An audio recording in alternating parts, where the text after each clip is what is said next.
अगर हम लोग राज्य स्तर पर बात करें कि कानून कौन बनाता है तो याद रखिएगा विधानसभा। राज्य स्तर पर कानून कौन बनाता है? विधानसभा। लेकिन वही यदि हम पूछें कि बताइए केंद्र स्तर पर कानून कौन बनाता है? संसद। केंद्र स्तर पर कानून कौन बनाता है? संसद। संसद की बात जो है अनुच्छेद 79 में करी गई है। संसद की बात किस में की गई है? अनुच्छेद 79 में। संसद एक तरह से समझ लीजिए एगो घर है जिसमें दो गो घर होता है, लोकसभा राज्यसभा। लोकसभा राज्यसभा। लेकिन इसी संसद का एक अभिन्न अंग है राष्ट्रपति। तो हम ये कहेंगे संसद के 3 भाग होते हैं। कौन कौन? लोकसभा राज्यसभा, ये दोनों तो होते ही हैं, साथ ही साथ राष्ट्रपति भी संसद के ही अंग होते हैं। जब हम ये कहते हैं कि केंद्र स्तर का कोई भी कानून कौन बनाएगा? संसद, इसका जवाब आता है। इसका माने क्या कि जो भी कानून बनता है संसद के द्वारा, यानी कि उसको लोकसभा में भी पास होना पड़ेगा, राज्यसभा में भी पास होना पड़ेगा और राष्ट्रपति के द्वारा भी उसको हस्ताक्षर होना चाहिए, तभी जाकर के कोई कानून बन पाएगा। यदि इन तीनों में से कोई एक रोक दिया किसी विधेयक को तो वो कानून नहीं बन पाएगा। अर्थात हम ये नहीं कह पाएंगे कि ये कानून जो है संसद के द्वारा तैयार है। बात समझ में आया? यदि हम लोग राज्य स्तर पर कानून बनाने की बात करें तो वो विधानसभा, वहीं पर केंद्र स्तर की बात करें तो कौन? संसद। संसद की बात अनुच्छेद किसमें है? अनुच्छेद 79 में है। इसके 3 अंग हैं। कौन कौन? लोकसभा, राज्यसभा और राष्ट्रपति। राष्ट्रपति के बारे में तो पहले बताया ही गया है अनुच्छेद 52 में। इसके सभी क्रियाकलाप, कार्य, अधिकार जो भी कुछ है सब कुछ बता दिया गया है। उसके बाद बात आता है लोकसभा। लोकसभा का किस अनुच्छेद में वर्णन है? तो अनुच्छेद 81 में। और अगर बात करें कि राज्यसभा का बताइए किस अनुच्छेद में वर्णन है? तो 80। आप इसको ऐसे याद रख सकते हैं ट्रिक से। क्या? सरला कहिए, इसको सरला कह दीजिए या फिर सरल कह दीजिए। स से कहिए स में संसद है, र में क्या है? राज्यसभा है, ल में क्या है? तो लोकसभा है। 79, 80, 81, इस तरीके से आप याद रख सकते हैं। अगर हम लोग बात करें राज्यसभा जो घर है, राज्यसभा जो घर है, लोकसभा जो घर है, इन दोनों में उच्च सदन कौन सा होता है? तो याद रखिएगा राज्यसभा जो है वो हमेशा से उच्च सदन होता है। और यदि ये राज्यसभा एक घर की तरह है तो इसमें कितने लोग अधिकतम हो सकते हैं? 250। अधिकतम की जब बात आएगी तो कितने सदस्य हो सकते हैं इसमें? 250। लेकिन वर्तमान में हैं कितने? 245। अब कहेंगे 5 गो कहाँ चला गया? तब 5 गो जो है आप जम्मू कश्मीर में जहाँ देखिएगा POK, पाक ऑक्यूपाइड कश्मीर, उन लोगों के लिए छोड़ा गया है। जब भारत में उन सभी सीटों को भी जब मिला लिया जाएगा, जब पाक ऑक्यूपाइड कश्मीर पर भारत का जब अधिकार हो जाएगा, तब ये जो है 245 ने 250 अधिकतम था वहाँ पर जाके पहुँच जाएगा। लेकिन वर्तमान में यदि पूछे कि राज्यसभा में कितने सदस्य हैं? 245। अब 245 टोटल भारत के 28 राज्य हैं, 28 राज्य से 245 लोग आते हैं। जिसमें कि यूपी के प्रतिनिधित्व की बात करें कि यूपी से कितने लोग आते हैं तो यहाँ पर याद रखना है यूपी से आते हैं 31 और वहीं पर बिहार से कितने लोग आते हैं? 16। ये आपके एग्जाम में पूछता है कि बताइए कि राज्यसभा में उत्तर प्रदेश का प्रतिनिधित्व कितना है? तो याद रखिएगा 31। अब बिहार का कितना है? तो इसका आधा, 16 ना, आधा न 32 रहता तब आधा, लेकिन एगो ट्रिक से समझ लीजिए यूपी का आधा बिहार से। अब राज्यसभा में जो सदस्य होते हैं वो जाते कैसे हैं? तो आपको पता होगा कि हर राज्य में विधानसभा होता है। अभी जो हम आपको बताएं कि राज्य स्तर का कानून कौन बनाता है? विधानसभा बनाता है। तो विधानसभा कानून बनाता है और वही विधानसभा, अब विधानसभा में बैठता कौन है? तो हम लोग जो चुन करके यहाँ से भेजते हैं विधायक, जिसको बोलते हैं MLA, member of legislative assembly, वो जाकर के बैठता है विधानसभा में। और जिसको हम लोग चुने, मतलब विधायक को जनता के द्वारा डायरेक्ट चुना जाता है। जनता को हम लोग चुने, वो विधायक लोग चुनता है राज्यसभा के सदस्य को। 16 को कौन चुनेगा? तो जितना लोग को हम लोग चुने हैं बिहार में विधानसभा के सदस्य को जितना चुने हैं, वही लोग मिल करके इस 16 को चुनेगा और वो जाके बैठेगा कहाँ? राज्यसभा में। तो लेकिन 245 में 245 सदस्य को निर्वाचित नहीं किया जाता है, मतलब राज्य के ही द्वारा डायरेक्ट नहीं भेजा जाता है। इस 233 लोग ही जो है राज्य से जाते हैं निर्वाचित हो करके, विधानसभा के द्वारा निर्वाचित होते हैं। अब पूछा जाएगा, बताइए कि राज्यसभा में जो सदस्य होते हैं वो अप्रत्यक्ष रूप से उनका जो चुनाव होता है प्रत्यक्ष होता है, अप्रत्यक्ष होता है।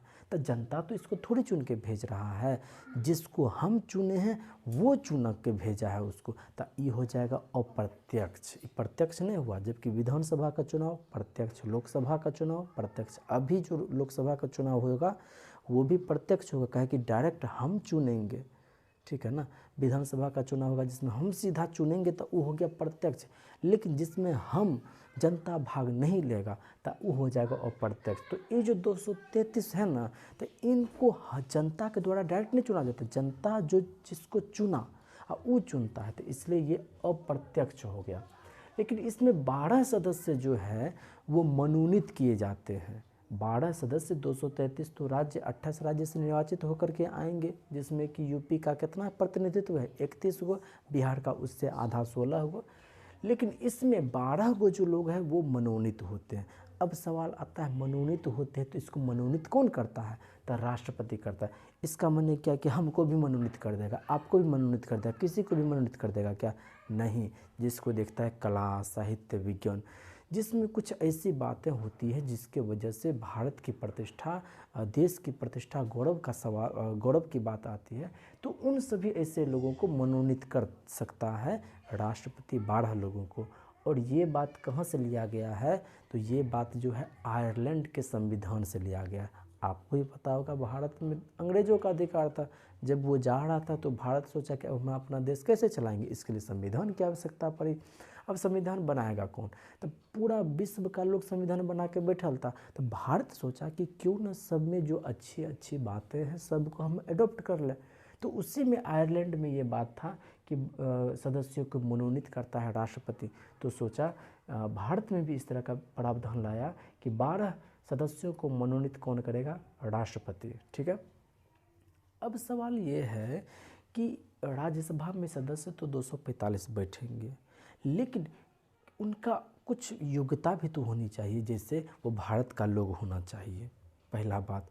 उसके बाद कम से कम उसका उम्र 30 साल होना चाहिए, जबकि वहीं पर लोकसभा की बात करेंगे ना तो लोकसभा में आपको 25 साल, लेकिन राज्यसभा की बात करेंगे तो राज्यसभा में आपका न्यूनतम उम्र, कम से कम उम्र आपका 30 साल का ही होना चाहिए, तभी आप राज्यसभा में बैठ सकते हैं, नहीं तो आप नहीं बैठ सकते। दूसरी बात, राज्यसभा का चुनाव भी लड़ा जाता है, हालांकि वो चुनता है, जनता के द्वारा चुना हुआ प्रतिनिधि उसको चुनता है, लेकिन हम चाहें जिस तरह से लोकसभा का चुनाव हम हैं बिहार के, हम चाहें तो गुजरात से चुनाव लड़ सकते हैं लोकसभा का, उसी तरह से राज्यसभा का भी चुनाव चाहें तो हम हैं बिहार के, तो हम जाके लड़ेंगे तमिलनाडु से, कहीं भी लड़ सकते हैं। जहां मेरा पहचान है, जहां पर हम अपना कार्य किए हुए हैं, तो वहाँ कहीं भी से भी लड़ सकते। कुल मिलाकर के लोकसभा राज्यसभा का सदस्य कोई भी कहीं भी से भी चुनाव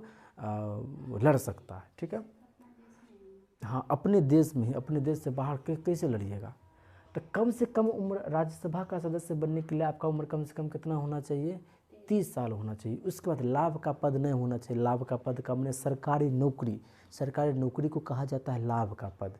वहीं पर यदि आप कोई नेता है, कोई भी नेता है, तो उसको लाभ का पद नहीं कहा जाता है, उसको कहा जाता है आप हैं जनता के सेवक। नेता हो, मुख्यमंत्री हो, कोई भी हो, उन सबको कहा जाएगा वो है जनता के सेवक। अब इसमें जो इम्पोर्टेंट बात ये याद रखना है कि राज्यसभा जो है वो अस्थाई सदन है, ये कभी भंग नहीं होता है, ये कभी भंग नहीं होता है, ये अनुच्छेद 83 में लिखा हुआ है। अब इसको याद करने का ट्रिक आप ऐसे याद रख सकते हैं, आप कहिएगा, अब कोई जाके कहता है कि राज्यसभा हम तुमको भंग कर देंगे, क्या कहता है? राज्यसभा हम तुमको भंग कर देंगे। कहता है कि हमको कैसे भंग करेगा, ए राशिए देंगे, हम अस्थाई हैं, ए राशिए देंगे। ए राशि से याद रहेगा 83, काहे कि हम हैं अस्थाई, हमको कोई नहीं हटा सकता है। राज्यसभा कभी भंग नहीं होता है, याद रखिएगा, राज्यसभा कभी भंग नहीं होता है। काहे कि यह है अस्थाई सदन, ये एकदम बढ़िया एकदम पक्का का घर बना हुआ है, एकरा कोई नहीं तोड़ सकता है, काहे कि यह अस्थाई सदन। बात समझ में आ रहा है। लेकिन ये तो है, राज्यसभा तो है अस्थाई सदन, ये घर को कोई नहीं तोड़ेगा, ये पक्का घर है। लेकिन एकर लोग जो होता है इसमें जो आता है, ये जो 245 लोग जो हुआ, इन लोगों का रिटायर होता है। ये लोग रिटायर होते हैं 6 साल पर रिटायर हो जाएंगे। कोई भी व्यक्ति मान लीजिए बिहार से ही कोई राज्यसभा का सदस्य बना, तो वो 6 साल के बाद वो रिटायर हो जाएगा, 6 साल के बाद वो रिटायर हो जाएगा। लेकिन वो घर नहीं टूटेगा, वो घर नहीं टूटेगा, काहे कि यह है अस्थाई सदन। ठीक, वही जबकि लोकसभा की बात करें तो लोकसभा 5 साल में टूट जाता है, उसका सदस्य भी टूट जाता है। हालांकि लोकसभा का जब टॉपिक आएगा तो हम अगले वीडियो में इसके बारे में बतलाएंगे, लेकिन फिलहाल अभी इतना समझ लीजिए, राज्यसभा क्या है, अस्थाई या अस्थाई? अस्थाई है। कभी भंग होता है राज्यसभा? नहीं। लेकिन राज्यसभा का सदस्य भंग होता है, माने कि उसका वो जो है 6 साल के बाद अपना पद उसको त्यागना पड़ेगा। नियम ये है कि 1/3 सदस्य को जो है ना 2 साल में त्याग करना पड़ता है। अब एक के बाद तो एक के बार में सब नहीं ना आता है, सब अलग अलग ढंग से आता है। जिसका 6 साल पूरा हो गया वो जाओ, 6 साल पूरा हो गया तो जाओ। बात समझ में आ रहा? फिर से अगर वहाँ का विधानसभा उसको चुन करके भेजता है तो फिर से वो राज्यसभा का सदस्य बन जाएगा। ये सब बातें किस में लिखा हुआ है? अनुच्छेद 83 में लिखा हुआ है। अब देखिए, मान लीजिए अब राज्यसभा अस्थाई सदन है, घर है। अब घर में जो सदस्य लोग रहता है वो करेगा हल्ला गुल्ला, मारपीट, लड़ाई झगड़ा, तो उसको देखेगा कौन? कि राष्ट्रपति देखने आएगा ये दोनों घर में क्या हो रहा है, हल्ला गुल्ला, तुम काहे हल्ला कर रहा है, फिर इधर से हल्ला करेगा, तुम काहे हल्ला कर रहा है? नहीं। इसलिए क्या करता है कि राज्यसभा में एगो गार्जियन को बैठा देता है, उसी को बोलते हैं राज्यसभा का सभापति। क्या बोलते हैं? राज्यसभा का सभापति। राज्यसभा का सभापति जब वो नहीं होता है तो उसके बदले में उपसभापति होता है। वो जो है राज्यसभा में किसी भी व्यक्ति देखता है कि कोई दो नेता अपने अपने मारपीट कर रहा है, झगड़ा कर रहा है, या फिर सदन का कार्रवाई सही तरीके से चलने नहीं देता है, तो उसको कहता है कि माननीय सांसद जी आप जाइए, उसको स्थगित कर सकता है। बहुत सारा अधिकार होता है। कुल मिलाकर के समझ लीजिए, जैसे परिवार में जिस तरह से गार्जियन का महत्व होता है कि गार्जियन के मर्जी से यदि नहीं चलिएगा तो चल भाग यहाँ से, उसी तरह से राज्यसभा भी एक घर है। यहाँ पर यदि आप राज्यसभा का सभापति का बात नहीं माने ना तो वो भगा देगा आपको, इतना पावर है। अब देखिए, हो सकता है कि सभापति नहीं है, सभापति का तबीयत खराब हो गया, हो सकता है सभापति अपने ससुराल गए होंगे, या फिर सभापति को कहीं भी रिश्तेदार के यहाँ गए हुए, तो ऐसी स्थिति में इनके बग साइड में रहता है एगो उपसभापति। कहता है ठीक है, आप जाइए घूम के, हम तनिक संभालते हैं। बात समझ में आ रहा? अब देखिए, राज्यसभा का सभापति हो या उपसभापति हो, ये किस अनुच्छेद में लिखा हुआ है? अनुच्छेद 89 में। अनुच्छेद 89 में ये बात कहा गया है कि राज्यसभा में एगो सभापति होगा और उसके बगल में एगो उपसभापति होगा। अब देखिए, राज्यसभा का जो सभापति होता है वो फिक्स कर दिया है कि जो भारत का उपराष्ट्रपति होगा, नहीं बात समझ रहे हैं, जो भारत का उपराष्ट्रपति होगा, राष्ट्रपति के बगल में जो बैठता है उपराष्ट्रपति, जो भारत का उपराष्ट्रपति होगा ना वही राज्यसभा का सभापति होगा। नहीं बात समझे? जो भारत का उपराष्ट्रपति होगा वही राज्यसभा का सभापति होगा। ये दोनों काम करता है, यानी कि और उपराष्ट्रपति में क्या गुण होता है कि ये न तो राज्यसभा का सदस्य होता है न लोकसभा का सदस्य होता है। बात समझ में आ रहा है? और उपराष्ट्रपति जो है ना तो वो राज्यसभा का सदस्य है ना तो वो लोकसभा का सदस्य है, लेकिन उपराष्ट्रपति को ये अधिकार नहीं, जैसे ही वो उपराष्ट्रपति बना इसका मतलब है कि वो राज्यसभा का सभापति ऑटोमेटिक बन जाएगा। बात समझ में आ गया? अगर उपराष्ट्रपति कोई है तो वहाँ का सभापति भी वो ऑलरेडी बन जाएगा। लेकिन अब आपके एग्जाम में पूछा जाएगा, बताइए तो राज्यसभा का जो सभापति होता है, राज्यसभा का सदस्य होता है कि नहीं होता है? तो कहेंगे नहीं होता है। काहे नहीं होता? कहे कि राज्यसभा का सभापति उपराष्ट्रपति होता है, और उपराष्ट्रपति कोनो सदन का सदस्य नहीं। तो कैसे कह दीजिएगा कि उपराष्ट्रपति जो है राज्यसभा का सदस्य? राज्यसभा का सदस्य नहीं होता है उस राज्यसभा का सभापति। लेकिन अब उपसभापति के बारे में पूछे तो जी हाँ, उपसभापति जो होता है वो राज्यसभा का ही सदस्य होता है। ठीक है, उपसभापति जो होता है राज्यसभा का वो उसका ही अपना सदस्य होता है। ठीक, अब सवाल आता ये है कि मान लीजिए उपसभापति कहे कि हमको नहीं करना, हमारा बात कोई नहीं मानता है, हमको उपसभापति से हटाया जाए, हम जाते हैं, त्याग पत्र दे देंगे। तो उपसभापति किसको त्याग देने जाएगा? सभापति को। उपसभापति किसको त्याग देने जाएगा? सभापति को। अब कहेगा कि अब सभापति भी कहेगा कि तुम नहीं रहेगा तो हम नहीं रहेंगे, हम त्याग पत्र दे देते। अब क्या सभापति उपसभापति को दे देगा क्या? सभापति कौन है? उपराष्ट्रपति। सभापति बोल रहे हैं राज्यसभा का, लेकिन ये है कौन? उपराष्ट्रपति है।